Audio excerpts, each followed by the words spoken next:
Doctor Alpana Rawat YouTube channel पर आप सभी का एक बार फिर से स्वागत है। आज का यह वीडियो कक्षा 12 के लिए है और आज की इस वीडियो में आपके लिए हैं उमाशंकर जोशी जी की कविताएं छोटा मेरा खेत और बगुलों के पंख के प्रश्नों के उत्तर।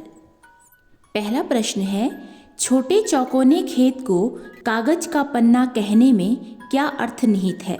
इसका उत्तर है, कवि ने अपने कवि कर्म को किसान के कर्म जैसा बताया है।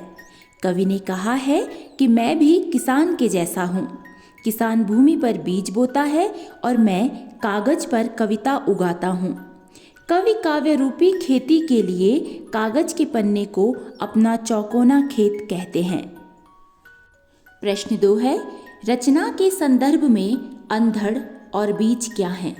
इसका उत्तर है, रचना के संदर्भ में अंधड़ का आशय भावनात्मक आंधी है। बीज का आशय विचार और अभिव्यक्ति से है।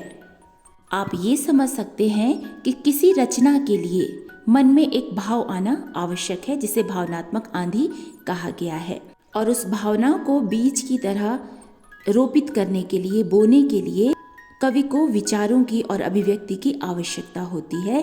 इसीलिए यहाँ कहा गया है कि अंधड़ का अर्थ यहाँ भावनात्मक आंधी है और बीज का अर्थ विचार और अभिव्यक्ति है। प्रश्न संख्या 3 है, रस का अक्षय पात्र से कवि ने रचना कर्म की किन विशेषताओं की ओर इंगित किया है? इसका उत्तर है, कवि ने रचना कर्म अथवा कविता को रस का अक्षय पात्र कहा है। काव्य का आनंद दिव्य और कालजयी होता है। कविता में निहित सौंदर्य, रस और भाव न कभी कम होता है और न ही नष्ट होता है।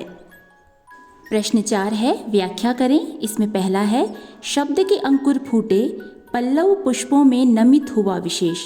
इसकी व्याख्या है, जिस प्रकार धरती में बीज बोया जाता है और वह बीज विभिन्न रसायनों जैसे हवा, पानी आदि को ग्रहण कर विभिन्न चरणों से गुजरकर बड़ा होता है, अर्थात पौधे का रूप धारण करता है, उसी प्रकार जब कवि को कोई भाव रूपी बीज मिलता है तो वह उसे आत्मसात कर लेता है। उसके बाद बीज से शब्द रूपी अंकुर फूटते हैं, उसमें विशेष भावों के पत्ते और फूल लगते हैं। आप यह समझ सकते हैं कि जब कवि के मन में कोई भाव आता है तो वह उसे ग्रहण कर लेता है, अपने मन में बिठा लेता है। उसके बाद उस भाव से वो शब्द चुनता है कि मैं किस तरह के शब्दों का प्रयोग करके इससे कविता बनाऊं, और वही कविता पत्ते और फूल की तरह होते हैं।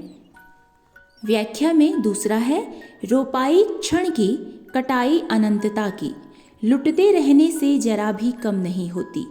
इसकी व्याख्या है, साहित्यिक कृति से अलौकिक आनंद प्राप्त होता है। उसमें निहित सौंदर्य, रस और भाव न कभी कम होता है और न ही नष्ट होता है। यह क्षण भर में होने वाली रोपाई का ही परिणाम है। यह रसधारा अनंत काल तक चलती रहती है, अर्थात कविता लंबे समय तक, अनंत समय तक चलती रहती है। तो ये थे छोटा मेरा खेत और बगुलों के पंख के प्रश्नों के उत्तर। यदि पाठ से संबंधित आपका कोई प्रश्न हो तो आप मुझे कमेंट में लिख सकते हैं। आपको वीडियो कैसा लगा मुझे कमेंट में अवश्य लिखें।